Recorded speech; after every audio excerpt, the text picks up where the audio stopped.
क्षेत्र में काम करने वाले लोग हैं, एआई के क्षेत्र में काम करने वाले स्टार्टअप्स हैं, दूसरी कंपनियां हैं, वो यहाँ पर मौजूद हैं। तो ये दृश्य हम आपको दिखा रहे हैं। प्रधानमंत्री वहाँ पर अवलोकन करते हुए विभिन्न जो वहाँ पर पवेलियन लगाए गए हैं उनका अवलोकन करते हुए नीरज सिंह हमारे संवाददाता हमारे साथ जुड़ चुके हैं। नीरज, प्रधानमंत्री वहाँ पर हम दर्शकों को दिखा रहे हैं दृश्य। प्रधानमंत्री विभिन्न जो वहाँ पर पवेलियन है उनका अवलोकन कर रहे हैं। नीरज। चंद्रशेखर,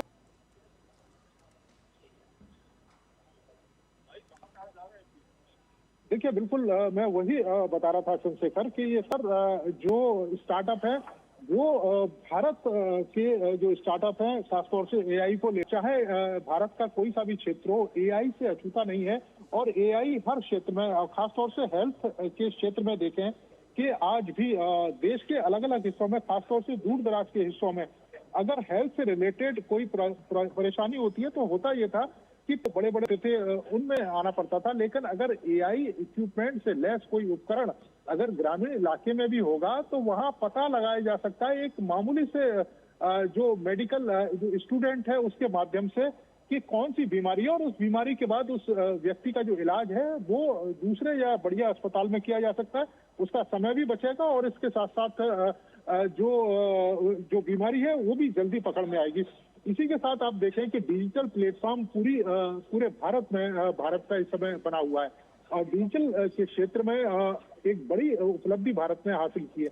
और ये डिजिटल एक तरीके से हाईवे का काम करेगा एआई के लिए, क्योंकि देश के अलग अलग व्यक्तियों के हाथों में मोबाइल है और वो तमाम सेवाएं और सुविधाएं उस एआई के माध्यम से प्राप्त कर सकते हैं। तो एआई कोई बहुत बड़ा ऐसा नहीं है कि कोई बहुत बड़ा चैलेंज हो, बहुत बड़ा खतरा हो, बल्कि एआई भारत के लोगों के लिए, उनकी सहायता के लिए और सुविधाओं में और ज्यादा पेश करता है। और प्रधानमंत्री अनुभवों को समझते हुए कि किस तरीके से ये स्टार्टअप, किस तरीके से ये एआई भारत के विभिन्न क्षेत्रों में काम आ सकता है और कैसे हम एआई को साउथ ग्लोबल में एक तरीके से भारत अपने आप को लीडर के तौर पर पेश कर सकता है और पूरे देश और दुनिया को एक बेहतर एआई सॉल्यूशन दे सकता है। जी नीरज, हमारे साथ अजय मिश्र भी जुड़ गए हैं।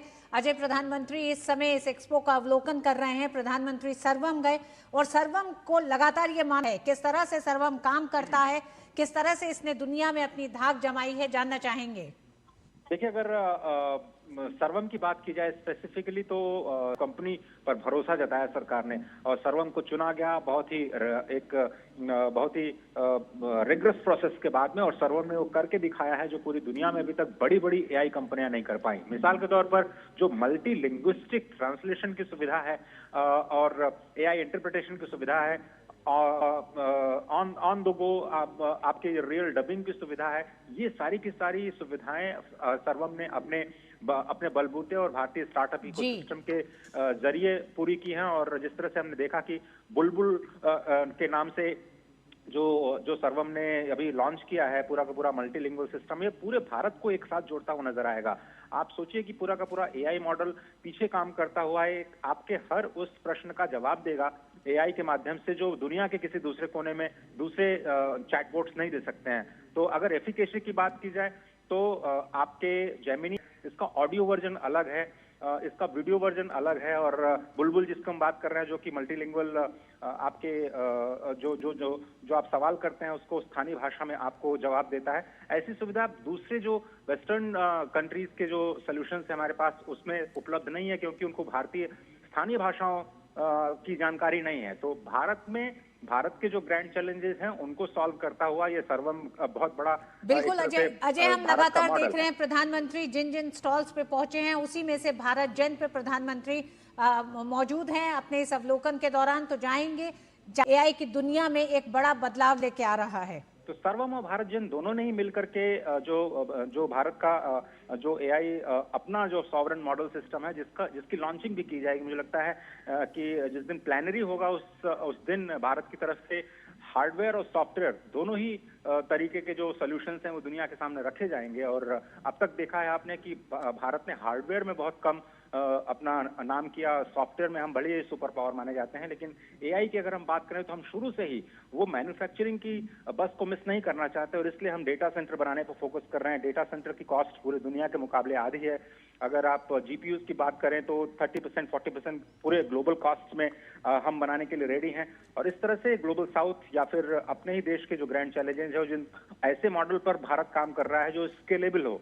हमें ऐसे बड़े एआई मॉडल की जरूरत नहीं है जो वेस्टर्न कंट्रीज में पाए जाते हैं, बहुत ही ज्यादा कॉस्टली हैं। आप सोचिए कि अगर आपको केवल ऑडियो विजुअल के लिए 30-40 एप्स को या एआई टूल्स को हर महीने कुछ न कुछ सब्सक्रिप्शन के लिए पैसे देने पड़े तो आपके लिए बहुत ही कॉस्टली अफेयर हो जाता है इस तरह का। जबकि भारत को ऐसे मॉडल चाहिए जो कि स्केलेबल हो। तो ये जो भारत आपने साथ मिलके, तो वाकई इसे आप एक बड़ी क्रांति कह सकते हैं और तो पर अपने खुद के सॉवरेन मॉडल को डेवलप करेगा। और इसलिए हम ये कह सकते हैं कि भारत उसमें एक लंबी छलांग ले चुका है और अगले 15 से 20 वर्ष अगर आप माने तो भारत में ऐसे एआई मॉडल होंगे जो न सिर्फ भारत के ग्रैंड चैलेंजेस का सलूशन स्थानीय तरीके से देंगे, बल्कि जो ग्लोबल साउथ की लोकल प्रॉब्लम्स हैं, लोकल चैलेंजेस हैं, उनको लोकली सॉल्व करते हुए नजर आएंगे। अजय, आपसे ये भी जानना चाहेंगे कि प्रधानमंत्री वहाँ पर जिन भारतीय और दूसरे एआई मॉडल्स का वहाँ पर अवलोकन कर रहे हैं, प्रधानमंत्री ये कहते रहे हैं कि एआई फॉर ऑल, ये किस तरह से वहाँ पर परिलक्षित होते हुए दिख रहा है आपको?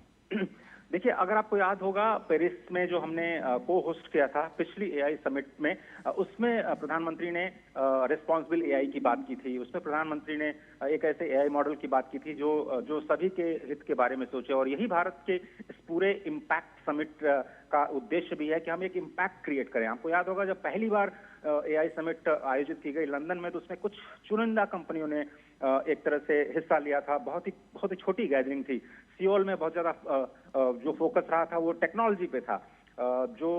उसके बाद जो पेरिस में हुआ, पेरिस में आप देखिए तो उन्होंने रेगुलेशन को लेकर के बात की, क्योंकि वो बात करना चाहते थे कि उनके जो देश के प्रोडक्ट हैं वो दूसरे देश में ज्यादा रेगुलेट न किए जाएं। तो उन्होंने यूरोपियन यूनियन की निंदा की इस बात को लेकर के कि उन्होंने एआई को लेकर के क्यों ओवर रेगुलेशन कर दिया। भारत में जो इम्पैक्ट समिट हो रहा है विश्व की बात करता है, सर्वजन सुखाय सर्वजन हिताय की बात इसीलिए कहता है कि हम एक ऐसे मॉडल पर काम कर रहे हैं जो डेमोक्रेटाइजेशन ऑफ टेक्नोलॉजी में विश्वास रखता है। वेस्ट का मॉडल है ऋतु कि आप प्रॉफिट के लिए काम करते हैं। कुछ कंपनियां, 5-6 बड़ी कंपनियां इन्वेस्ट करती हैं, हैवी इन्वेस्टमेंट करती हैं, जिसमें स्टेट का भी पैसा लगता है, प्राइवेट एंटरप्राइजेस का भी पैसा लगता है। उसके बाद वो एक सोल्यूशन बनाती हैं। वो सोल्यूशन फिर बाजार की खोज में पूरी दुनिया में जाती में देता है, उसके बाद आपसे पैसे वसूलता है। ये उनका मॉडल है फॉर प्रॉफिट। दूसरी तरफ चीन का मॉडल है जिसमें सभी लोगों को संदेह है कि भाई उनके डेटा के साथ क्या हो रहा है, उनके प्राइवेसी के साथ क्या हो रहा है, किसी तरह का सिक्योरिटी ब्रीच या सॉवरेनिटी के ऊपर खतरा तो नहीं है। भारत एक ऐसा सोल्यूशन देता है जिसमें आप ट्रस्ट भी कर सकते हैं, इस्तेमाल कर रहे हैं वो सेफ है, क्या जो एआई आप इस्तेमाल कर रहे हैं वो ट्रस्टेड है। ये भारत इन दोनों सवालों का जवाब देता है कि भारत में जो मॉडल विकसित किए जाएंगे वो पूरी तरह से सुरक्षित होंगे, और इसीलिए करती है और भारत को एक ट्रस्टेड पार्टनर के रूप में मानती है। और ये जो स्टार्टअप्स की दुनिया से रूबरू होते हुए प्रधानमंत्री आपको दिख रहे हैं, एक बहुत बड़ी मिसाल है। 10 साल पहले स्टार्टअप इंडिया की शुरुआत हुई थी, आज एआई पहला समिट हो रहा है। 10 साल बाद आप देखेंगे कि शायद जो 1 लाख 1.5 लाख हम यूनिकॉर्न्स और स्टार्टअप की बात आज आप कर रहे हैं।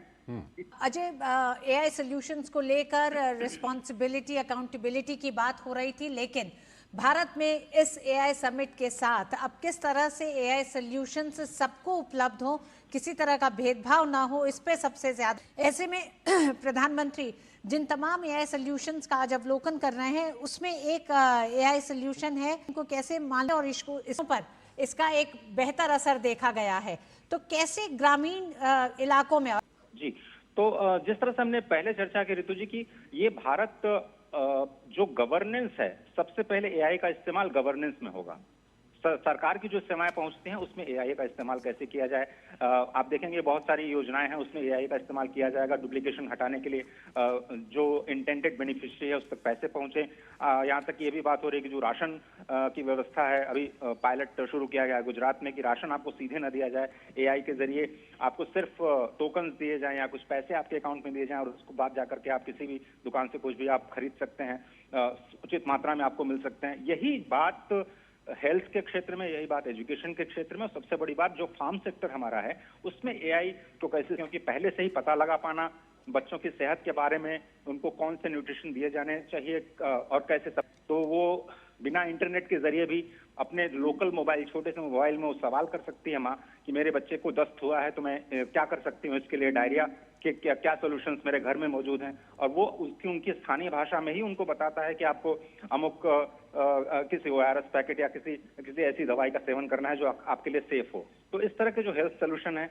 उसी तरह से एजुकेशन में कैसे आप नई शिक्षा नीति में क्लास 3 से ही आप AI को इंट्रोड्यूस करते हैं, क्लास 6 से आप स्किलिंग की बात करते हैं, अपस्किलिंग की बात करते हैं, रीस्किलिंग की बात करते हैं। ये एजुकेशन क्षेत्र में सरकार ने बहुत ही गंभीरता से लिया है और आज भी बड़ा बयान MOS की तरफ से आया है कि सरकार बहुत ही गंभीर है एजुकेशन में AI को इंट्रोड्यूस करने के लिए। आगे जाते हुए मुझे बताया गया कि भारत विस्तार, जिसका जिक्र बजट में किया गया है, भारत विस्तार के लिए एक अलग से फंड की व्यवस्था की गई है, जिसमें AI के जरिए किसानों से बात करने की कोशिश की जाए। मुझे लगता है 1-2 दिन में जयपुर में इसकी शुरुआत होनी है भारत विस्तार के जरिए, जिसमें मेरे ख्याल से जो उनका नाम है भाषिनी या नहीं भारती नाम के AI चैटबॉट आपके किसानों की जो समस्याएं हैं उसको सुनता हुआ नजर आएगा। तो एग्रीकल्चर हुआ, हेल्थ हुआ, एजुकेशन हुआ और गवर्नेंस, इसमें आपको शुरुआती दौर में AI का बहुत ही बेहतरीन इस्तेमाल होते हुए दिखेगा और फिर हम कंट्री स्पेसिफिक ग्लोबल साउथ की लोकल समस्याओं को ध्यान में रखते हुए उनको अफोर्डेबल और एक्सेसिबल AI मॉडल्स दे सकते हैं। उसी को शोकेस करने के लिए भारत न केवल सॉफ्टवेयर बल्कि हार्डवेयर की दिशा में भी बड़ी शुरुआत करने, बड़े लॉन्चेस की तैयारी में है इस पूरे AI समिट के दौरान। ठीक है। Lieutenant general retired SP Kochar भी हमारे साथ जुड़े हुए हैं। कोचर साहब, अगर यहाँ पर आपसे जानना चाहें, जिस तरह से हमारे संवाददाता बता रहे हैं कि कितने अच्छे और लोगों के काम आने वाले AI यहाँ पर विकसित किए गए हैं, प्रधानमंत्री उनका अवलोकन भी वहाँ पर कर रहे हैं, हम वहाँ उस वक्त के वो दृश्य हम अपने दर्शकों को दिखा रहे हैं। आपसे ये जानना चाहेंगे कि इसके लिए सरकार का जो प्रोत्साहन है वो कितना महत्वपूर्ण था? पिछले 10 साल में जो प्रोत्साहन मिला है, चाहे हम स्टार्टअप्स की बात करें या AI की बात करें, वो किस तरह से मिला कि आज हम जो ये देख रहे हैं अपने सामने, इस तरह के AI और स्टार्टअप से यहाँ पर विकसित किए गए हैं, क्या कुछ कहेंगे आप प्रोत्साहन को लेकर के? बिना सरकार के प्रोत्साहन के तो ये संभव ही नहीं था। तो सरकार के प्रोत्साहन से एक तो मौलिक प्रोत्साहन मिला स्टार्टअप्स को, दूसरा उनको इमोशनल बैकअप मिला, तीसरा उनको मार्केट मिली। अब जिस तरह से वो यहाँ डिस्प्ले कर रहे हैं, अगर प्रोत्साहन नहीं होता तो यहाँ अपने प्रोडक्ट्स नहीं ला पाते। और ये देखिए कि जो जितने प्रोडक्ट्स आए हैं उसमें most of the products startup से आ रहे हैं और सब इम्पैक्ट ओरिएंटेड है। उसमें कोई ये नहीं बोल रहा है मैंने ये टेक्नोलॉजी यूज किया, मैंने ये डेटा सेट यूज किया, मेरे को इतने कैपेसिटी का नेटवर्क चाहिए या इतना बड़ा डेटा सेंटर चाहिए, उसके बारे में कोई नहीं बोल रहा है। सब ये बोल रहे हैं कि इसका इम्पैक्ट क्या हो रहा है हमारे सोशल फैब्रिक पे। तो वो एक बहुत बड़ी चेंज है। पहले ये बोला जाता था कि हमारा रोड मैप ये होगा, 1 साल में हम ये करेंगे, 2 साल में ये करेंगे, कोई भी इम्पैक्ट के बारे में, आउटकम के बारे में नहीं बात करता।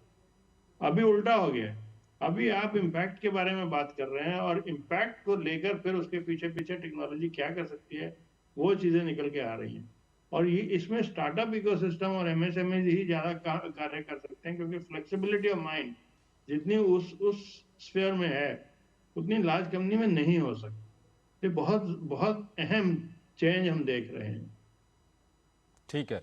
प्रणव, आप हमारे साथ जुड़े हुए हैं। प्रणव, आपका खुद का स्टार्टअप है, आप इसको इतने आगे तक लेके आए हैं। आपसे हम जानना चाहेंगे कि पिछले 10 साल में जिस तरह से स्टार्टअप को बढ़ावा देने के लिए और क्या कुछ AI को लेकर के आप किस तरह से इसको एक्सप्लेन करेंगे, जो आपको एक सरकार से प्रोत्साहन इस तरह के लोगों को मिला है जो AI डेवलप कर रहे हैं?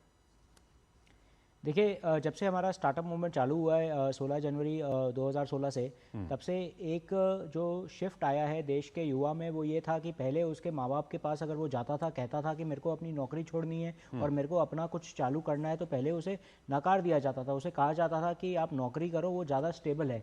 आज जब से 16 जनवरी के मंच पे 2016 में हमारे प्रधानमंत्री जी बैठे रितेश अग्रवाल के साथ, जिन्होंने ओयो चालू किया, और बाकी लोगों के साथ, और बोला कि जैसे ये लड़के के दिमाग में ये आइडिया आया वैसे मेरे दिमाग में क्यों नहीं आया, तो पहली बार देश के जो पेरेंट्स हैं उनके दिमाग में ये यकीन बैठा कि स्टार्टअप एक वाइबल ऑप्शन है, जो कभी उनके दिमाग में पहले था ही नहीं था। पहले सिर्फ नौकरी के पीछे लोग जाते थे। जैसे ही वो माइंड शिफ्ट शिफ्ट हुआ उसके बाद से लोग सोचने लगे, अपने बच्चों को अलाउ करने लगे और लोग स्टार्टअप की तरफ बढ़ने लगे। उसके बाद क्या हुआ, अटल टिंकरिंग लैब्स, नीति आयोग और फंड ऑफ फंड्स और जो गवर्नमेंट की सारी स्कीम्स लॉन्च हुई स्टार्टअप्स को सपोर्ट करने के लिए, उससे एक प्रोत्साहन मिला लोगों को कि हम स्टार्टअप में आगे बढ़ सकते हैं। गवर्नमेंट की तरफ से वेवर्स मिले, उनको सपोर्ट मिला, ऐसे कंसल्टेंसीज मिली जो उसके हिसाब से लोगों ने आगे बढ़ना चालू किया। इसी तरीके से एआई के क्षेत्र के अंदर पिछले कई सालों से गवर्नमेंट का फोकस रहा है और अभी इस समिट से जो हमारा डायरेक्शन सारे स्टार्टअप्स को इंडिया में मिल रहा है वो ये है कि एक तरीके से एक विजन है कि हमें एआई के क्षेत्र में वर्ल्ड के नंबर 1, 2 और 3 के रैंकिंग में ही रहना है और हो सके तो सेकंड या फर्स्ट रैंकिंग तक भी पहुंचना है और अपने आप को सेल्फ सफिशिएंट बनाना है। जैसे कि बोला गया कि हमें 5 लेयर्स पे काम करना है, चाहे वो एनर्जी हो, चाहे वो इंफ्रास्ट्रक्चर हो, चाहे वो चिप हो और चाहे वो मॉडल्स हो और चाहे वो एप्लीकेशन हो। और कहा जाता है कि इंडिया हमेशा एप्लीकेशन के लेयर पे सबसे आगे रहेगा वर्ल्ड में, बिकॉज हम लोगों को पता है कि चलिए मॉडल अगर किसी ने बनाया है, एक तो क्या है कि हम उस मॉडल पे रिलाई नहीं करेंगे, हम अपने मॉडल्स बनाएंगे, बट वो मॉडल्स से आरओआई नहीं निकलता। मॉडल्स बहुत चीप मिलते हैं मार्केट में, लेकिन जो असली में आरओआई निकलता है वो एप्लीकेशन से निकलता है कि उस मॉडल को इस्तेमाल कैसे किया जाए, लोगों के बेनिफिट के लिए यूज़ कैसे किया जाए, वो एजुकेशन के क्षेत्र में हो जैसे, या फिर हम कॉलेजेस को जैसे हेल्प कर रहे हैं जॉब्स के क्षेत्रों में या हेल्थ केयर के क्षेत्रों में, तो उसको एप्लीकेशन लेयर पे भारत सबसे आगे निकलेगा वर्ल्ड में, ऐसा विजन रखा गया है और इस इवेंट की वजह से वो विजन मुझे साकार होते हुए दिख रहा है। अजय हमारे साथ बने हुए हैं। अजय, अगर भारत का एज की हम बात करें एआई के सेक्टर में, तो एक विश्वसनीय ग्लोबल डिजिटल कैपेबिलिटीज वाले एक ऐसे भागीदार के रूप में रहा है। ऐसे में भारत के लिए एआई के क्षेत्र में कंपटीशन के साथ साथ वो क्या चुनौतियां भी हैं सामने जिनको ध्यान देने की जरूरत है? अगर चुनौतियों की बात करें तो सबसे बड़ी बात यह है कि किस तरह से हम इंफ्रास्ट्रक्चर को क्रिएट करें और एक इकोसिस्टम को क्रिएट करें भारत में एआई जो कंपनीज हैं उनके लिए उनको बढ़ावा देने के लिए। तो मुझे याद आता है कि जब हमने भीम ऐप लॉन्च किया था, एक ऐसा प्लेटफॉर्म लॉन्च किया था जो एक ओपन सोर्स मॉडल था और जो उसमें हमने इन्वाइट किया कि हम पेमेंट जो डिजिटल पेमेंट है उसको डेमोक्रेटाइज करना चाहते हैं, क्योंकि जो कैशलेस अर्थव्यवस्था है उसको बढ़ावा देना था हमें। तो उस डीपीआई के प्लेटफॉर्म पे बैंक्स, बहुत सारे बैंक्स आए, जितने प्राइवेट सेक्टर के बैंक्स हैं, पब्लिक सेक्टर के बैंक्स हैं, एनबीएफसी, सारे के सारे उस पेमेंट गेटवे पे आए। उसके बाद जितने पेमेंट करने वाली कंपनियां थी उन्होंने उस भीम प्लेटफॉर्म का इस्तेमाल किया और फिर कंज्यूमर्स ने आकर के उसको डेमोक्रेटाइज किया। तो एक तरह से आप देखिए उसका नतीजा ये हुआ कि जितने भी रियल टाइम डिजिटल पेमेंट होते हैं उसमें 50% तक करीब केवल भारत में ही होते हैं। तो ये अपने आप में एक बहुत ही सक्सेसफुल मॉडल था जिसमें G20 के दौरान भी इसको शोकेस किया गया और अभी एआई समिट में भी उसी को रेप्लिकेट करने की कोशिश की जा रही है। तो हम एक अपना कॉमन कंप्यूट बनाना चाहते हैं जिसमें हम वो सारे के सारे एआई टूल्स उपलब्ध कराएंगे जिसका इस्तेमाल स्टूडेंट्स भी कर सकते हैं, रिसर्चर्स भी कर सकते हैं, स्टार्टअप कंपनियां भी कर सकती हैं और जो एप्लीकेशन तैयार करना चाहती हैं कंपनियां एआई के क्षेत्र में वो भी कर सकती हैं। तो आगे चल करके जिस तरह से आपने देखा कि स्टार्टअप कंपनियों की संख्या में अभूतपूर्व बढ़ोतरी हुई और उसमें बहुत बड़ी संख्या में इन्वेस्टमेंट आया, वैसी उसी तरह की कहानी हम एआई में दोहराना चाहते हैं और जो नंबर्स हैं मुझे लगता है कि बहुत ज्यादा इंप्रेसिव होंगे आगे चलते हुए। ये चैलेंजेस में सबसे बड़ा चैलेंज आपका इंफ्रास्ट्रक्चर डेवलपमेंट है। स्टेट पॉलिसीज को कुछ चेंज करना होगा, इसकी भी बात की जा रही है। आगे जाते हुए जो मैन पावर है उसको कैसे हम अपस्किल करें और रीस्किल करें जिससे कि हम इस्तेमाल कर पाएं अपने जो इमर्जिंग चैलेंजेस हैं उनको लेकर के। तो ये और इन सारी चीजों को देखते हुए हम अपने कंपनियों के लिए भी एक ऐसे बाजार को क्रिएट कर पाएं जो कि यूनिवर्सल गुड को बढ़ावा दें और एक रिस्पॉन्सिबल एआई को बढ़ावा दें। ठीक है, नीरज हमारे साथ बने हुए। नीरज, आप वहाँ पर मौजूद हैं, जो भी वहाँ पर एआई स्टार्टअप्स का वहाँ पर जो प्रदर्शनी लगी हुई है, विभिन्न क्षेत्रों की हम बात करें, चाहे हम डिजास्टर मैनेजमेंट की बात करें, शिक्षा की बात करें, स्वास्थ्य की बात करें, सबका कहीं ना कहीं एक तरह का सॉल्यूशन वहाँ पर मौजूद है। क्या कुछ आप कहेंगे नीरज, जो कुछ आप देख रहे हैं वहाँ पर? देखिए, बिल्कुल सॉल्यूशन मौजूद है और इसके साथ साथ ही एआई के क्षेत्र में हम किस तरीके से भारत के अंदर और भारत के लोगों को उसका जो लाभ है और सुविधा है वो दे सकते हैं, वो भी यहाँ पर सॉल्यूशन है। आपने देखा कि किस तरीके से एग्जीबिशन में प्रधानमंत्री पहुंचे, चाहे वो सर्वम के पवेलियन की बात हो, मैसी के पवेलियन की बात हो, मेटा है, बदानी के पवेलियन की बात हो, HCL, Airtel, Nvidia, Google, Tata AI innovation, Tata AI के क्षेत्र में किस तरीके से काम कर रहा है, वहां पर जो लोग हैं किन किन इनोवेशंस पर काम कर रहे हैं, उसको लेकर भी प्रधानमंत्री ने बात की। इसके साथ साथ ही हमने देखा है कि रिलायंस इंटेलिजेंस किस तरीके से एआई के क्षेत्र में काम कर रहा है। और खासतौर से मैं बागवानी की अगर मैं बात करूं कि ये एक इस तरह का एआई टूल है कि जो न केवल शिक्षा के क्षेत्र में बल्कि स्वास्थ्य के क्षेत्र में और कृषि के क्षेत्र में जो काम है वो करता है। खासतौर से आप देखें कि हेल्थ सेक्टर में टीबी को किस तरीके से नियंत्रित किया जा सकता है, माता और शिशु के स्वास्थ्य के लिए एआई का समाधान किस तरीके से हम कर सकते हैं। और खासतौर से अगर हम कृषि की बात करें तो कृषि में कपास है, उसके कीट प्रबंधन का किस तरीके से प्रयोग किया जा सकता है। एआई टूल को किसान मौसम की जानकारी, और हमने देखा है कि बड़ी संख्या में जो फसल है वो कीट के कारण उसका नुकसान हो जाता है, तो उसको किस तरीके से उसका एआई समाधान दे सकता है, क्या क्या उपाय हम लोग कर सकते हैं। तो ये जो बागवानी एआई है 2026 तक जो लक्ष्य है 190 मिलियन लोग हैं उन तक पहुंचने का। इसके साथ साथ ही अजय हमारे कॉरेस्पोंडेंट सर्वम एआई के बारे में बता रहे थे। मैं आपको बता दूं कि दुनिया भर के जो तमाम एआई हैं वो ऑनलाइन मोड पर काम करते हैं, लेकिन सर्वम एक ऐसा एआई है जो ऑफलाइन भी काम करेगा। इसको आप स्मार्टफोन से लैपटॉप पर सीधे रन कर सकते हैं। क्लाउड सर्वर या इंटरनेट कनेक्शन की जरूरत नहीं होती। और एआई जो सर्वम है इसका जो मकसद है वो एआई को और ज्यादा तेज और ज्यादा जो प्राइवेसी है और रोजमर्रा की जो तमाम डिवाइस हैं उसमें इस्तेमाल करने जो लायक है वो बनाता है। तो अपने आप में कह सकते हैं कि दूसरे एआई सॉल्यूशन से एक अलग तरह का सॉल्यूशन जो सर्वम है वो पेश करता है। डेटा प्राइवेसी इससे मजबूत होती है। तो ये तमाम तरह के जो उपाय हैं वो यहाँ पर इस समय हमने देखा है कि 600 के करीब जो स्टार्टअप है, एंटरप्रेन्योर्स हैं वो यहाँ पर पहुंचे हैं।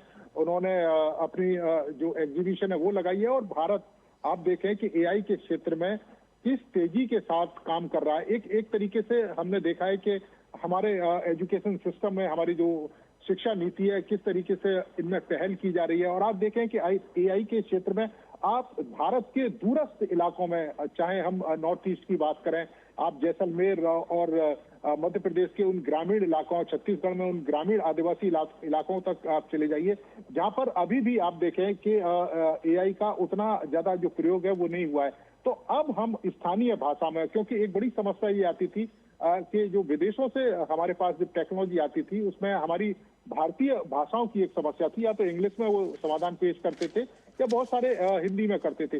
लेकिन आप देखें कि ये तमाम, चाहे हम सर्वम की बात करें, 11 भाषाओं में जो तमाम जवाब और उसका जो समाधान है वो पेश करता है। तो आप सोचें कि ग्रामीण इलाके के लोग जो कृषि की जानकारी अपनी भाषा में, राजस्थानी भाषा में जानना चाहते हैं, छत्तीसगढ़ी भाषा में जानना चाहते हैं, वो चाहते हैं कि स्वास्थ्य से संबंधित अगर कोई किसी तरह की परेशानी है तो उनकी स्थानीय भाषा में उनको जवाब मिल जाए, उनका जो समाधान है वो उनके आसपास की चीजों से उपलब्ध हो जाए। तो ये अपने आप में एक क्रांति है। और भारत, आप ये समझें कि आने वाले समय में एआई के क्षेत्र में पूरी दुनिया में एक अग्रणी भूमिका निभाएगा। आज भी हम देखें अमेरिका और चाइना के बाद तीसरे नंबर पर हैं। और जिस तेजी के साथ प्रधानमंत्री नरेंद्र मोदी लगातार स्टेप उठाते हैं, आप देखें कि डिजिटल में हमने एक क्रांति करी है। कितने बड़े संख्या में जो लोग हैं उनको डिजिटल मंच से जोड़ा है। हमने कभी कल्पना नहीं करी थी कि एक सब्जी वाला, एक ठेले वाला डिजिटल जो पेमेंट है वो लेगा। एक बड़ा सुधार, एक बड़ा बदलाव हमने पूरे देश में देखा है। और तो मुझे लगता है कि आने वाले समय में एआई के क्षेत्र में भी एक बड़ा बदलाव देखने को मिलेगा। और उसका जो फायदा है वो लोगों को मिलेगा, क्योंकि एआई नौकरी जनरेटेड ही है। इससे किसी को घबराने की जरूरत नहीं है। आपको अगर थोड़ी सी स्किल आप अगर बेहतर कर पाए तो निश्चित तौर पर एआई से बेटर कुछ नहीं है। और एआई से बेटर जो नौकरियां हैं पूरी दुनिया में आप लोगों के सामने रहेंगी। तो ये एक बड़ा उदाहरण है और भारत एक लंबी छलांग लगाने जा रहा है एआई के क्षेत्र में। ठीक है, अजय हमारे साथ बने हुए हैं। अजय, अभी जब आपसे हम बात कर रहे थे, जो चुनौती की आप बात कर रहे थे, कहीं ना कहीं कंप्यूट कैपेसिटी और चिप्स की चुनौती आएगी जिस तेजी के साथ हम आगे बढ़ रहे हैं। तो कैसे इसका क्या कुछ सॉल्यूशन है?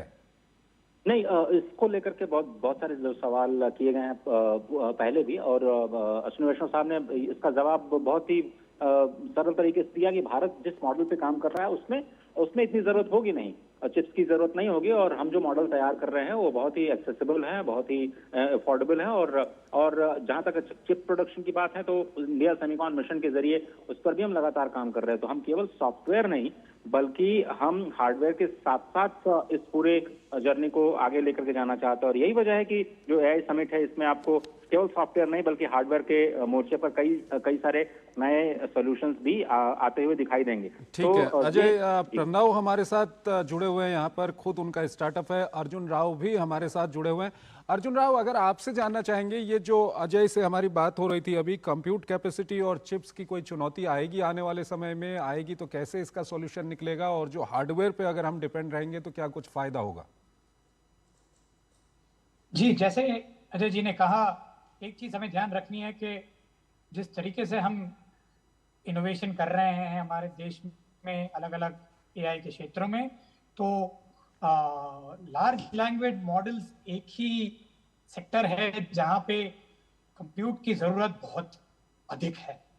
बाकी सारे एरियाज में काफी कम कंप्यूट में efficient models, small models, medium size models हम चला सकते हैं, और इसीलिए हमें हमारी कंप्यूट की जरूरत दुनिया के मुकाबले या अमेरिका वगैरह के मुकाबले काफी कम होनी चाहिए। अब उस केस में नेशनल एआई मिशन ने और सेमीकंडक्टर मिशन ने ऑलरेडी जो बाहर से हमें कंप्यूट लेके आना है उसकी थोड़ी सुविधा कर दी है हमारे स्टार्टअप्स के लिए, हमारे बेस्ट एआई मॉडल कंपनीज के लिए वगैरह वगैरह के लिए।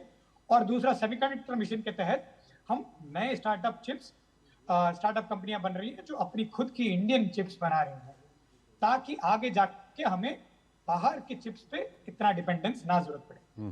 तो एक चीज है कि हमें कितनी जरूरत है, हमारी डिमांड कम है क्योंकि हम एफिशिएंट मॉडल्स बना रहे हैं। दूसरी चीज है कि ये डिमांड फुलफिल करने के लिए हम जो है बाहर से कुछ चिप्स लेके आ रहे हैं, और उसको काफी सस्ते पे सरकार हमें उन स्टार्टअप्स के लिए पर्टिकुलरली उनको अवेलेबल कर रही है, ताकि स्टार्टअप्स पे प्रेशर ना हो कि उन्हें बहुत महंगी चिप्स बहुत ज्यादा खरीदनी पड़े। बट हमको उसमें सेल्फ सफिशिएंसी और सॉवरिन बनना पड़ेगा। शायद इसमें थोड़ा सा वक्त लगेगा, बट काम शुरू हो गया है। ठीक है प्रणव, आप क्या कुछ कहना चाहेंगे इस पर? कंपनीज बन रही हैं। मैं भी यही बोलना चाहूँगा कि जिस तरीके से हम लोग बढ़ रहे हैं हमें डेफिनेटली चिप्स की ज़रूरत पड़ेगी। जैसे अर्जुन ने बोला कि हम लोगों का ज़्यादा रिलायंस स्मॉल मॉडल्स पे और ऐसे मॉडल्स पे है जो लार्ज लैंग्वेज मॉडल्स नहीं हैं, जो अमेरिका यूज़ करता है, तो इसीलिए शायद कंप्यूट की रिक्वायरमेंट अभी कम है। आगे जाके जैसे जैसे स्टार्टअप्स बढ़ते रहेंगे कंप्यूट की रिक्वायरमेंट बढ़ेगी।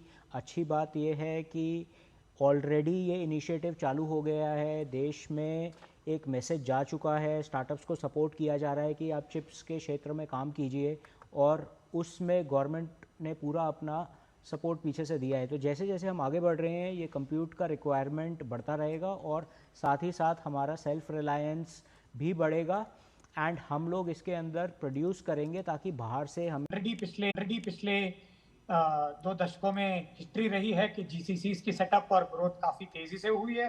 तो दुनिया में शायद सबसे बड़ी सॉफ्टवेयर डेवलपमेंट बेस हमारी ऑलरेडी बनी हुई है, और अब गोल ये है कि ये सॉफ्टवेयर डेवलपमेंट बेस को हम एआई डेवलपमेंट बेस में कैसे कन्वर्ट करें, राइट। तो जो एक अपस्किलिंग का काम है और कंटिन्यूअस स्किलिंग का काम है, तो ये हमको हमारे स्कूल लेवल से, फिर कॉलेजेस लेवल पे, और फिर हमारे कॉर्पोरेट लेवल पे ये जोर देना है। अच्छी चीज है कि जीसीसीज यहाँ पे प्रेजेंस बढ़ा रही है, तो उसमें टैलेंट फोर्स बढ़ेगा, उधर एक सर्टेन ग्लोबल ट्रेनिंग प्लेटफॉर्म मिलेगा, और फिर जैसे कि हमारे स्टार्टअप इकोसिस्टम है, जैसे हमारा वेंचर कैपिटल इकोसिस्टम है, उससे क्या होगा कि इन्हीं टैलेंट पूल में से फाउंडर्स आएंगे, और इन्हीं को हम जैसे वीसीज और दूसरे वीसीज इन्हीं को सीड कैपिटल देंगे और फिर सीरीज ए कैपिटल देंगे, तो वहां पे स्टार्टअप्स क्रिएट होंगी। और जैसे दूसरे किसी स्पीकर ने कहा कि आज ऐसा कोई प्रॉब्लम नहीं है कि स्टार्टअप क्यों शुरू करे या क्यों ना शुरू करे। स्टार्टअप शुरू करने में बहुत अभिमान सबको लगता है, तो जो बहुत अच्छी बात है। तो टैलेंट पे हमें डेफिनेटली जोर देना है, क्योंकि ये टेक्नोलॉजी शिफ्ट है, तो अगले 10 साल 20 साल के लिए ये कंटिन्यूअस रीस्किलिंग एंड अपस्किलिंग की जरूरत पड़ेगी।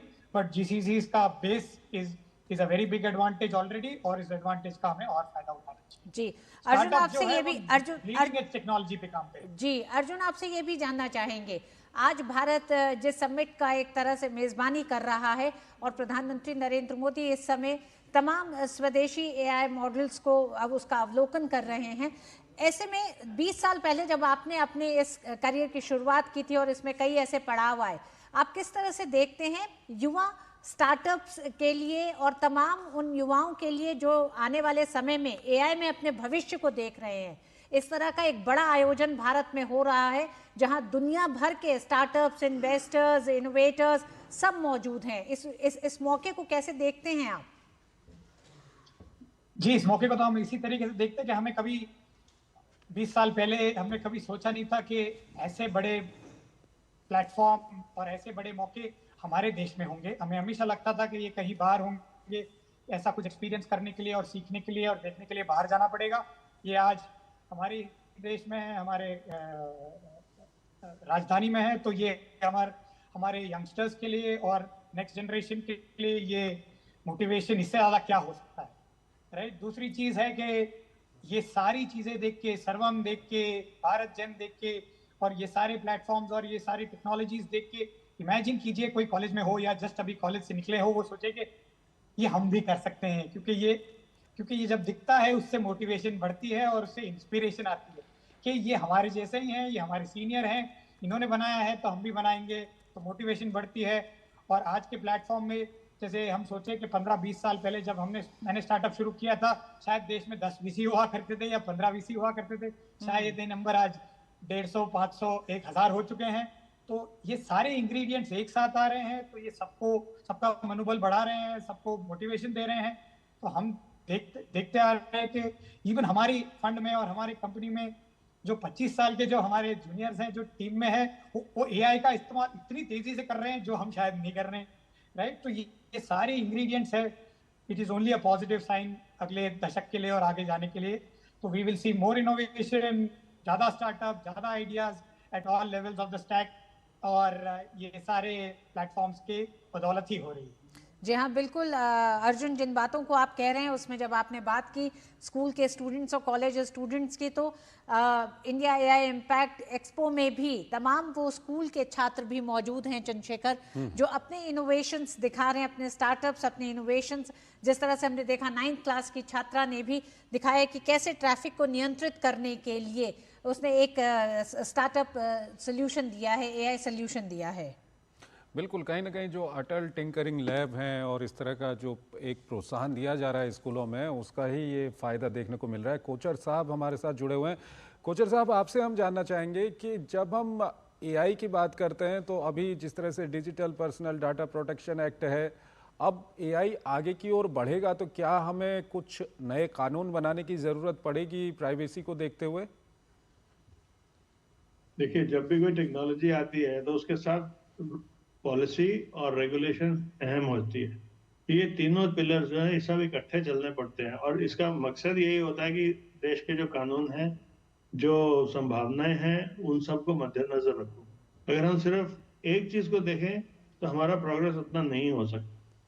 तो इसको मद्देनजर रखते हुए अगर एआई बढ़ रहा है तो उसमें डेटा प्रिवेसी और ये सब चीजें रूल्स और रेगुलेशन से आएंगी और उसको टेक्नोलॉजी सपोर्ट करेगा और उसकी तरफ हम अग्रसर हो रहे हैं और काफी तेजी से हो रहे हैं। ये नहीं है कि वो हम सोच रहे हैं कि पहले टेक्नोलॉजी आ जाए उसके बाद रेगुलेशन या पॉलिसी आ जाएंगी, तीनों चीजें इकट्ठी चल रही। ठीक है, ये अजय हमारे साथ जुड़े हुए हैं। अजय, हम बात लगातार कर रहे हैं कि किस तरह से आने वाले समय में अपस्किलिंग की बात हो रही है, तो अपस्किलिंग को लेकर एआई स्किल्स को बेहतर करने के लिए अब स्कूलों से ही शुरुआत की जा रही है। अटल टिंकरिंग लैब्स तो हैं, लेकिन एक जो बड़ी चुनौती है, क्योंकि युवा एआई भी प्रोग्राम जो है वो एआई स्किल्स को हर बच्चे तक पहुंचाने का एक तरह से एक बड़ी शुरुआत है।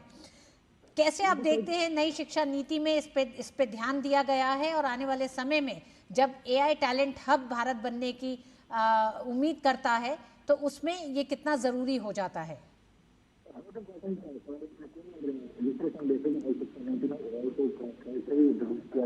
मॉडल से एआई क्या होता है, किस तरह से एआई काम करता है, यहाँ तक कि ChatGPT का इस्तेमाल भी बहुत सारे लोग अभी शुरुआती तौर पर करना शुरू कर चुके हैं।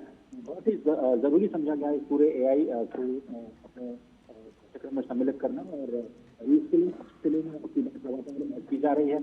और इससे भी हाथ से जो नया एवीजीसी सेक्टर है, आपने देखा होगा अटल टिंकरिंग लैब की आपने बात की, 10,000 अटल टिंकरिंग लैब्स हैं, उनकी संख्या 20,000 अटल टिंकरिंग लैब खोलने की शुरुआत की जा रही है। हर लैब के लिए 10 से 20 करोड़ रुपए एक स्कूल को दिए जा रहे हैं, जिससे वो एआई लैब स्थापित कर पाए, स्मार्ट क्लासरूम स्थापित कर पाए, बच्चे जाकर के टिंकर कर पाए, अपने इमेजिनेशन के हिसाब से जो हैंड्स ऑन स्किलिंग कर पाए।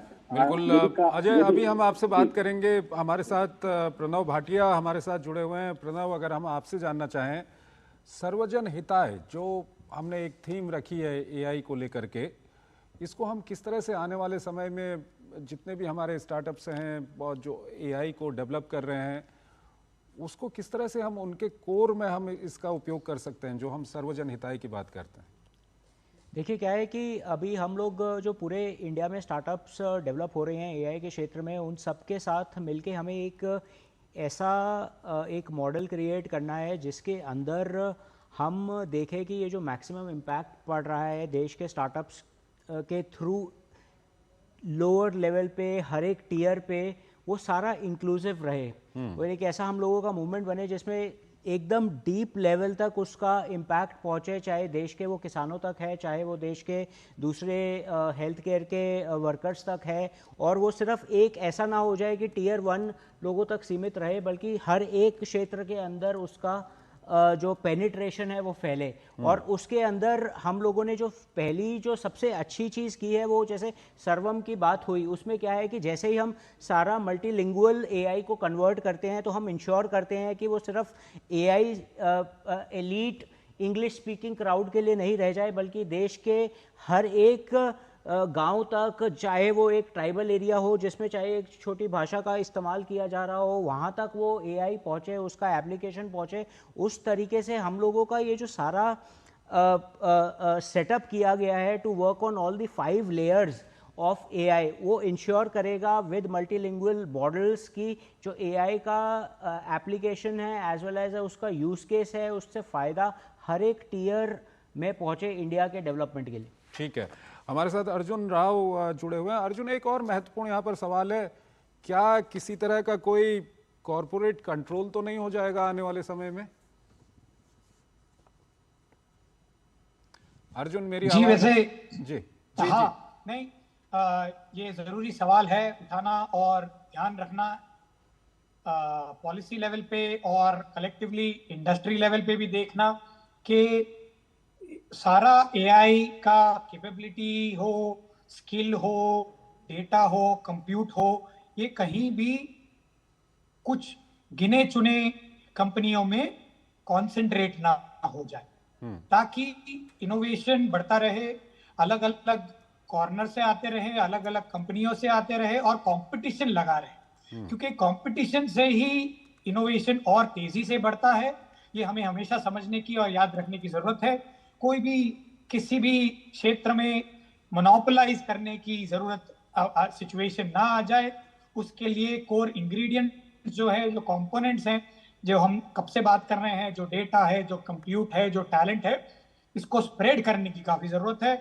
और खासकर ये बहुत जरूरत है कि हम स्टार्टअप्स पे बहुत ध्यान दें, क्योंकि बाय डिफॉल्ट स्टार्टअप्स बड़ी कंपनियों से तेज चलती हैं, वो अलग सोचती हैं, नया सोचती हैं, आगे सोचती हैं, क्योंकि उनके पास हिस्ट्री का बर्डन नहीं होता, तो वो हमेशा नई चीजों के बारे में सोचते रहते हैं।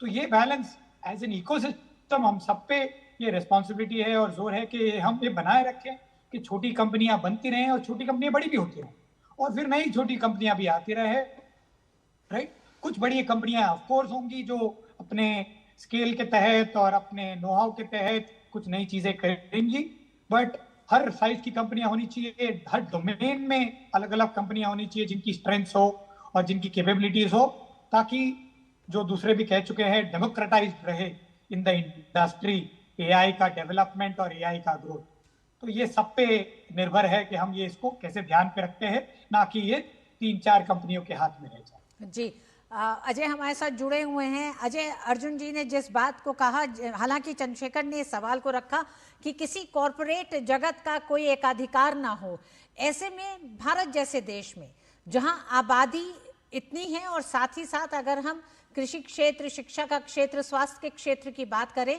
तो ऐसे में बहुत सारे चैलेंजेस भी हैं जिन्हें ध्यान में रखते हुए इस पे ध्यान देने की ज़रूरत है कि किसी एक कॉरपोरेट जगत का कोई एकाधिकार ना हो। हालांकि हम देखते हैं कि कृषि में जिस तरह से आगे बढ़ा है भारत, किसान ई मित्र को लेकर, एनपीएसएस को लेकर, डिजिटल एग्रीकल्चर मिशन को लेकर। संजय, बिल्कुल आप सही कह रहे हैं कि मोनोपोली में विश्वास नहीं रखते हैं हम लोग डेमोक्रेटाइजेशन की बात करते हैं और इसीलिए हम वेस्ट के उस मॉडल को बिल्कुल स्वीकार नहीं करते जिसमें जो एकाधिकार है कुछ चुनिंदा कंपनियों के पास। और एआई के साथ यही हो रहा है। एआई में आपने देखा कि कुछ बड़ी कंपनियां हैं, 5-6 कंपनियां जिनके पास एआई के सोल्यूशंस हैं, उन्होंने हैवी इन्वेस्टमेंट किया है और इसीलिए अब एआई बबल, आप सोचिए एआई शुरू भी नहीं हुआ, उसका यूज केस अब तक पहुंचा भी नहीं और एआई बबल की बात होने लगी कि क्या इतना बड़ा इन्वेस्टमेंट जरूरी था करना। इसकी वजह से जो इम्पैक्ट हो रहा है प्लेनेट पे वो कितना सस्टेनेबल है, वो कितना गैर जरूरी है। जिस तरह से पहले हमने देखा कि जो इंडस्ट्रियल रिवोल्यूशन हुआ उसमें संसाधनों का बेतरतीब से इस्तेमाल किया गया वेस्टर्न नेशंस के द्वारा और उसके बाद अब वो सस्टेनेबल डेवलपमेंट की बात करते हैं, डेवलपिंग नेशंस पे प्रेशर डालते हैं कि वो ऊर्जा का उपयोग कम करें विकास के लिए। दूसरी तरफ उसी तरह से एआई का जब इस्तेमाल किया तो एआई की जब शुरुआत हुई तो हैवी इन्वेस्टमेंट झोंका गया इसमें और कुछ कंपनियों के पास इसका अभी भी टेक्नोलॉजिकल एक तरह से कहें कि मोनोपोलिस्टिक अधिकार उनके पास हैं क्योंकि वो अपने सॉल्यूशंस लेकर के आ रहे हैं और उन्हीं सॉल्यूशंस को पूरी दुनिया तक लेके जा रहे हैं। पहले लोगों को फ्री में दे रहे हैं, उसके बाद कई सारी प्रीमियम सर्विसेज के नाम पर लोगों से पैसे वसूल रहे हैं। ये उनका मॉडल है, उसमें कोई गलत नहीं है, लेकिन भारत इस मॉडल को फॉलो नहीं करता है। भारत डेमोक्रेटाइजेशन की बात करता है, इसलिए भारत सरकार ने लीड लिया है कि हम एआई को सपोर्ट करेंगे। भारत सरकार ने जिस तरह से डिजिटल पेमेंट को डेमोक्रेटाइज किया, स्टार्टअप इकोसिस्टम को डेमोक्रेटाइज किया और एक इकोसिस्टम का निर्माण करना जिसमें सभी लोग समान रूप से उसका फायदा उठा पाए, चाहे वो स्टूडेंट्स हो, रिसर्चर्स हो, स्टार्टअप कंपनी हो या फिर खुद गवर्नेंस मॉडल का इस्तेमाल करने वाली सरकारें हों, तो मोनोपोलिस्टिक जो व्यू पॉइंट है उसको बिल्कुल हम लोग स्वीकार नहीं कर सकते और इसीलिए हम पूरे डेमोक्रेटाइजेशन की बात कर रहे हैं। ग्लोबल साउथ में होना इस समिट का ये दिखाता है कि हम ग्लोबल साउथ के जो देश हैं G20 में जिस तरह से हमने उनको प्रतिनिधित्व दिलाया, उनके कंसर्न्स की बात की, भारत को एक ट्रस्टेड पार्टनर के रूप में ग्लोबल साउथ ही नहीं बल्कि पूरी दुनिया के लोग देख रहे हैं और इसीलिए भारत के साथ जो कंपनियां हैं वो अभी जो लीडिंग कंपनियां हैं वो भारत के साथ हाथ मिलाना चाहती हैं, पार्टनरशिप करना चाहती हैं। और थोड़ा सा मुझे लगता है कि अब आप लोगों को इस बहस को थोड़ा सा मोड़ देना चाहिए उस बड़े बयान की तरफ भी जहां आज अश्विनी वैष्णव साहब ने कहा कि जो ये बड़ी कंपनियां हैं या फिर जो ओटीटी प्लेटफॉर्म्स हैं जिन पे हम कंटेंट क्रिएट कर रहे हैं एआई का इस्तेमाल करते हुए, वे कल्चरल कॉन्टेक्स्ट में लेते हुए जो स्थानीय कानून है उसका पालन करते हुए किसी भी देश में काम करें। और ये भी एक डेमोक्रेटाइजेशन का तरीका है कि आप अपने रेगुलेशंस को अपने तरीके से जहां पर आप लिस्टेड हैं या जहां आपने कोई इनकॉर्पोरेट किया है उसकी बात नहीं कर सकते जिस मोनोपोलिस्टिक कल्चर की आप लोग चर्चा कर रहे हैं। तो स्पष्ट तौर पर सरकार ने ये संदेश दे दिया है कि आपको जो देश के लोकल कानून है उसके तहत काम करना होगा। ओटीटी कंटेंट की बात करें तो जो कल्चरल कॉन्टेक्स्ट है उसको ध्यान में रख करके ऐसे कंटेंट को प्रमोट करना होगा जहां पर किसी भी कल्चरल एस्पेक्ट को धक्का न लगे। सवाल यही था कि जो युवा है वो एडल्ट कंटेंट की तरफ बढ़ रहे हैं, उसके लिए क्या किया जाना चाहिए, क्योंकि डीप फेक जैसी चुनौतियां हैं वो अमेरिका के लिए भी हैं, यूरोप के लिए भी हैं और उसी तरह से डेवलपिंग नेशंस के लिए भी हैं। तो एक जिम्मेदार नेशन के तौर पर हम ये मानते हैं कि मोनोपोलिस्टिक जो बिहेवियर है वो बिल्कुल ठीक नहीं है और इसीलिए हम डेमोक्रेटाइज करना चाहते हैं। और ये बड़ा संदेश कि आपको जो लोकल लॉज हैं उसके हिसाब से काम करना पड़ेगा। यूरोपियन यूनियन पिछले एआई समिट में अमेरिका ने इसी बात पर जोर दिया था कि रेगुलेशन नहीं होना चाहिए एआई का, जिससे कि यूरोपियन यूनियन सहित दूसरे देशों में भी इसका रेगुलेशन न हो और इनकी कंपनियां किल न हो। लेकिन मुझे लगता है कि उनको कंपटीशन मिलने जा रहा है और भारत एक डेमोक्रेटिक एक सुपर पावर के रूप में जरूर ऐसे सॉल्यूशंस लेकर के आएगा दुनिया जिस पर ट्रस्ट करेगी और उसको अपनाएगी। ठीक है अजय, काफ़ी महत्वपूर्ण बात आपने कही कि भारत कंपटीशन दे रहा है इन ब्लॉक्स को और कहीं ना कहीं वो अब दिख भी रहा है। ऐसे में कोचर साहब आपसे एक सवाल काफ़ी यहाँ पे महत्वपूर्ण हो जाता है। अगर हम डाटा की बात करते हैं तो भारतीयों का डाटा बेचकर विदेशी कंपनियां लाखों अरबों करोड़ों कमा रही हैं। ऐसे में क्या कुछ होना चाहिए, किस तरह से जो हमारा डाटा है वो हमारे स्टार्टअप्स के लिए उपयोग हो और इस डाटा से कहीं ना कहीं देश को फायदा हो। क्या डाटा को विदेशी कंपनियां जब उससे फायदा उठा रही हैं तो डाटा पर कोई टैक्स लगाना इस तरह का कुछ हो सकता है क्या? देखिए, हम तो टेलीकॉम सेक्टर से ये पहले से ही बोल रहे हैं कि डेटा और एप्लीकेशन जो विदेशी कंपनियां हमारे नागरिकों पर से कमा रही हैं वो बाहर जा रहा है। उसमें गवर्नमेंट को भी कुछ नहीं मिल रहा और हमारे नागरिक को भी कुछ नहीं मिल रहा। टेलीकॉम में भी ये हो रहा है और अब एआई में अगर हम अंकुश नहीं लगाएंगे तो वही होगा। अब खुशी की बात यह है कि सरकार ने एक ऐसे कदम लिया है जिसमें जो इन्वेस्टमेंट हैवी इंफ्रास्ट्रक्चर है एआई का, वो सरकार डेमोक्रेटाइज कर रही है कि सभी को मिलेगा। उसके बाद आप अपनी अपनी क्षमता के हिसाब से उसमें एप्लीकेशन बनाएं। अब अगर फिर भी फॉरेन कंपनीज अपने एप्लीकेशन लाते हैं या डेटा हमारा यूज करती हैं, तो मेरे ख्याल से उनके ऊपर अंकुश लगाने के लिए कुछ ना कुछ फाइनेंशियल बर्डन डालना चाहिए, जिससे कि इंफ्रास्ट्रक्चर में हमारा इंडियन इंफ्रास्ट्रक्चर बढ़ाने के लिए उनको भी कंट्रीब्यूट करना चाहिए, जो आज की डेट में वो नहीं कर रहे। तो ये होना चाहिए। और साथ ही साथ अगर स्टार्टअप्स की हम बात करें तो कई स्टार्टअप्स ऐसे हैं जिसमें फॉरेन वेंचर कैपिटल है, तो उसको लेकर के हम कैसे उसका फायदा देश को मिले, देशवासियों को मिले, क्या कुछ करना चाहिए इस पर? देखिए, इस समय हम बाहर का निवेश बिल्कुल बंद नहीं कर सकते, लेकिन अगर हमारे पास फॉरेन वेंचर्स आ रहे हैं और हमारे पास वीसीज आ रहे हैं इनको प्रोत्साहन देने के लिए, तो जो प्रॉफिट होता है, जो वीसी का प्रॉफिट बाहर जाता है, उसके ऊपर टैक्स लगना चाहिए और भारतीय कानून के हिसाब से लगना चाहिए। उसमें तो कोई दो राय नहीं हो सकती। ठीक है। अजय, आप हमारे साथ बने हुए थे और अभी आप जिस बात को कह रहे थे कि आज केंद्रीय सूचना प्रसारण मंत्री अश्विनी वैष्णव ने एक तरह से दुनिया को और ओटीटी प्लेटफॉर्म्स पे जो सामग्री दी जा रही है उसे लेके भी सतर्क रहने का एक तरह से उन्होंने कहा है कि सभी सतर्क रहें, क्योंकि आने वाले समय में ओटीटी प्लेटफॉर्म पर ये ध्यान रखना होगा कि जिस देश में वो सामग्री परोसी जा रही है उस देश की संस्कृति को किसी तरह का कोई नुकसान ना हो।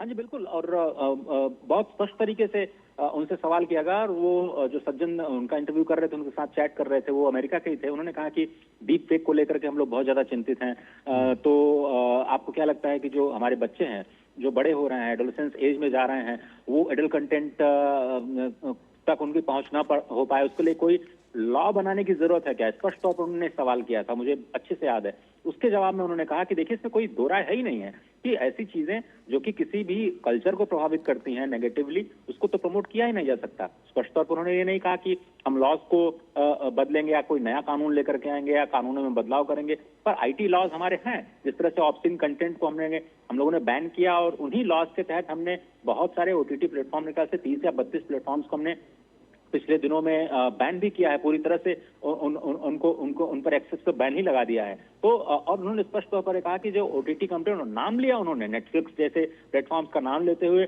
सूचना प्रसारण मंत्री ने कहा कि ऐसे ओटीटी प्लेटफॉर्म्स को भी इस बात का ख्याल रखना होगा कि वो जिस देश में काम कर रहे हैं उस देश के कानून का इस्तेमाल करें, उसका अनुपालन करें। संविधान का नाम लिया उन्होंने।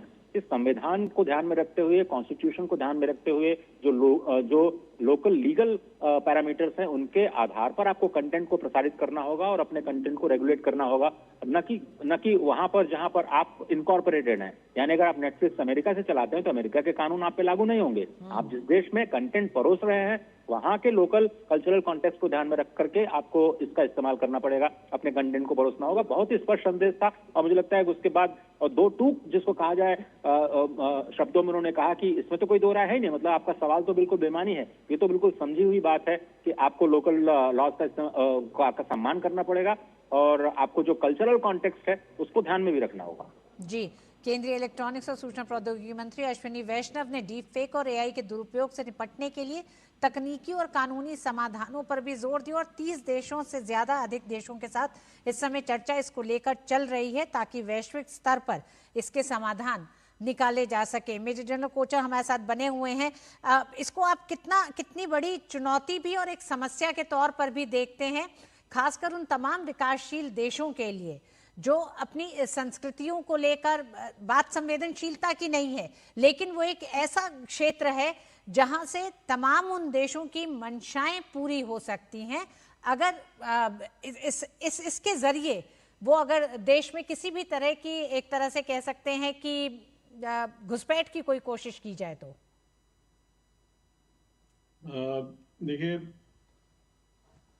जितनी भी इंटरनेशनल कॉन्फ्रेंसेस में मैं गया हूं, जब वहां पे बैठते हैं तो जितने वहां पे डेवलपिंग नेशंस हैं वो सब कहते हैं ये नहीं होना चाहिए, लेकिन वही बात होता है, who will bell the cat.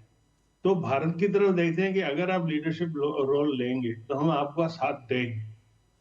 और खुशी की बात है कि अभी भारत लीडरशिप रोल ले रहा है और वो सब हमारी तरफ देखेंगे कि अगर भारत ने कर दिया तो हम भी कर सकते हैं।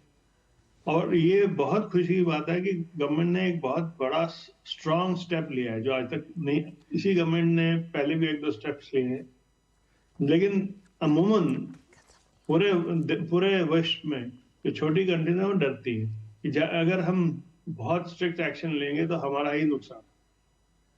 तो ये एक सोची समझी चाल भारतीय सरकार ने चली है कि भारतीय कानून, भारतीयों का फायदा सर्वोपरि है और बाकी चीजें सब अलग। तो ये बहुत अच्छी चीज है और मेरा ख्याल एक तरह से लीडरशिप रोल भारत इसमें अपनाएगा और उसके कारण भारत में निवेश भी और आएगा और जितने डेवलपिंग नेशंस हैं और जितने नेशंस हमारी उपेक्षा करते हैं उनको हमारे एक्सपोर्ट्स भी जाएंगे। तो ये बहुत अच्छा होगा जिस तरह हम चल रहे हैं।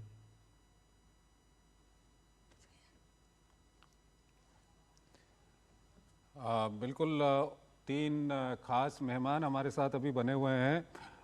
कोचर साहब, सबसे पहले आपसे ही हम जानना चाहेंगे, ये तकनीकी के जो विभिन्न पहलू हैं उस पर तो हमने बात की, अब हम थोड़ा सा जो AI इम्पैक्ट समिट है जो अगले 4 दिन चलेगी आज से 20 तारीख तक, इसको लेकर के बात करेंगे। आपसे हम ये जानना चाहेंगे कि ये जो समिट है यहाँ पर विभिन्न सत्र होंगे, इस क्षेत्र से जुड़े हुए कई लोग वहाँ पर मौजूद होंगे, दुनिया के कई नेता यहाँ पर पहुँच रहे हैं।